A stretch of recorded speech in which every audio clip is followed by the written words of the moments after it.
was just really, really shocked. I'm paying for his trip with his girlfriend. I was ready for revenge. It makes you run after them even faster, and at that point they know they've got you. I have a friend that works in the IT department, and we found the exact hotel they were staying at. This speaks to actually quite a fragile ego, classic narcissistic personality traits.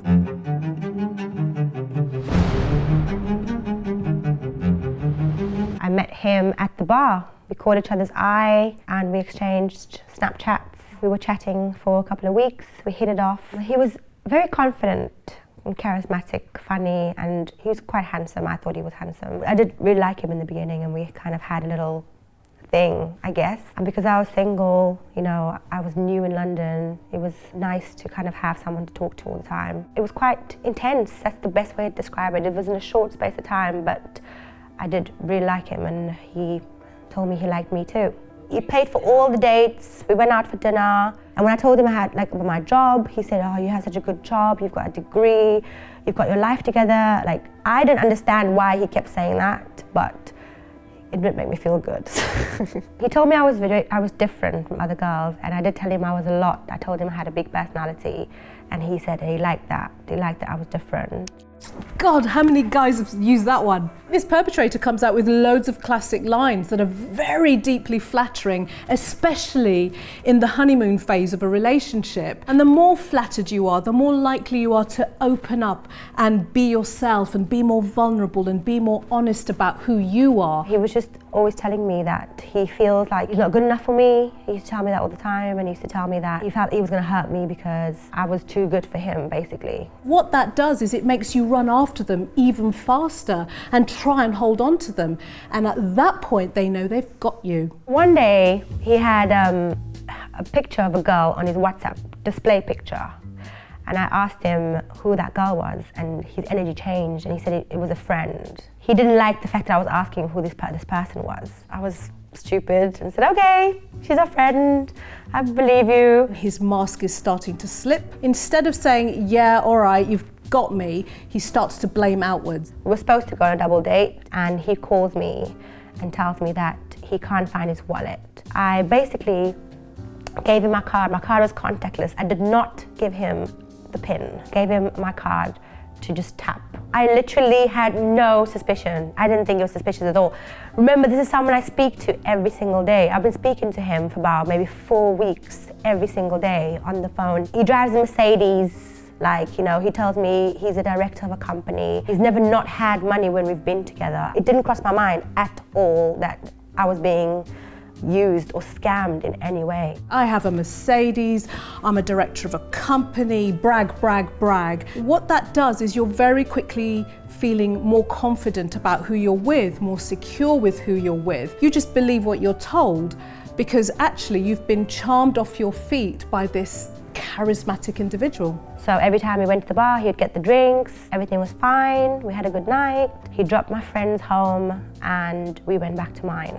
The next morning, he told me he had to go to church. That evening, I went on his social media. I saw him at the club, popping bottles. How are you affording this? This should not be something that you should be doing when you don't have a wallet. So I messaged him. He said his friends paid for him to have drinks. Not one mention about my money, not one mention about, at least say something, even if you weren't planning to pay me back. So he's love bombed her, he's devalued her, and now what he's doing is discarding her. He told me someone passed away and he was driving and he wouldn't be able to see me. I felt bad and I thought, it's not that serious right now, let me, leave it. But what happened was the day after, he was with the same girl that I saw on his display picture. They were at the spa, both like doing this selfies and kissing. I did see that she got sent flowers, and obviously I know that he sent her the flowers because they were dating. She put it on her highlights on Instagram. I messaged him saying, "I hope you guys are having a great time." And he blocked me. Life went on, I forgot about him. About 1 month later is when I got my bank statements, and I just thought, I don't remember making any of these transactions. Whoever this person is got a flight and everything. It's very strange. And I saw that someone ordered flowers. I immediately went to her Instagram page just to check, to to make sure that it wasn't the same company, and yeah, it was. So I had my suspicions about the bank statement. Michael must have had something to do with it because of the flowers, and I knew I couldn't find this out by myself.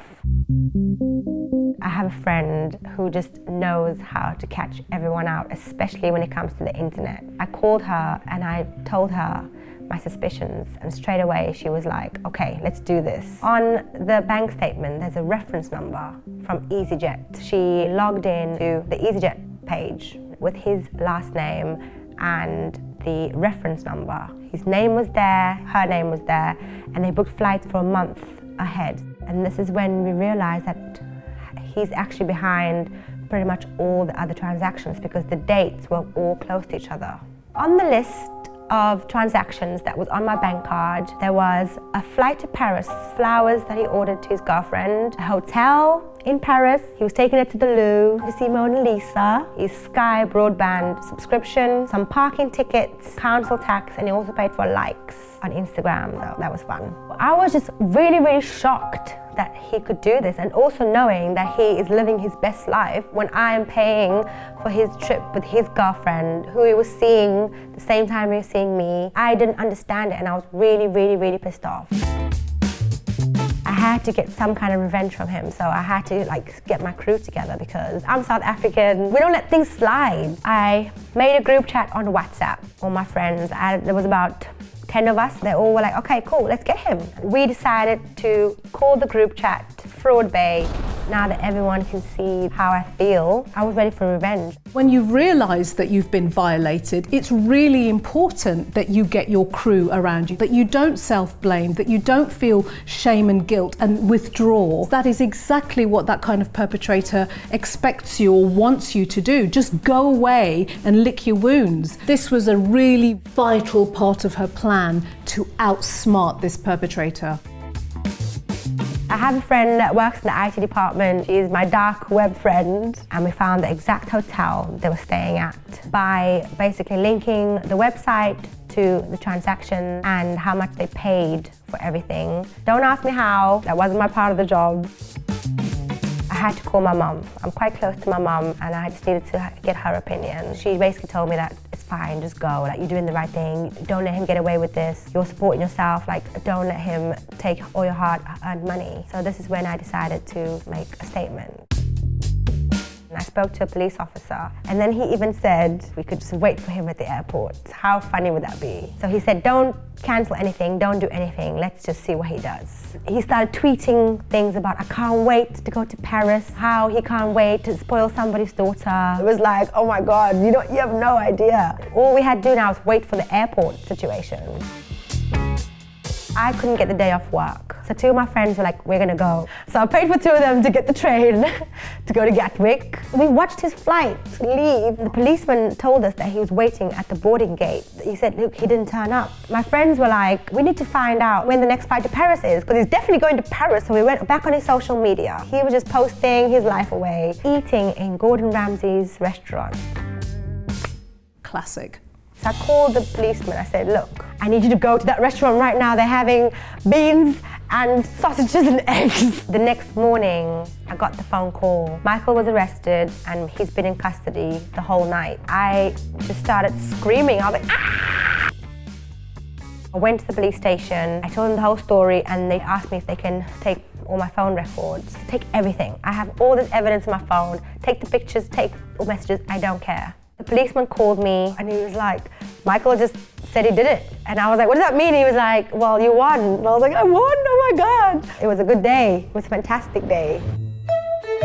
He released a music video called Fraudbae. He was saying that it was a diss track to me, and it was just literally talking about him taking my money, taking money from women, and saying that he's not a free meal and he needs to get paid for his, presents, I guess, or whatever.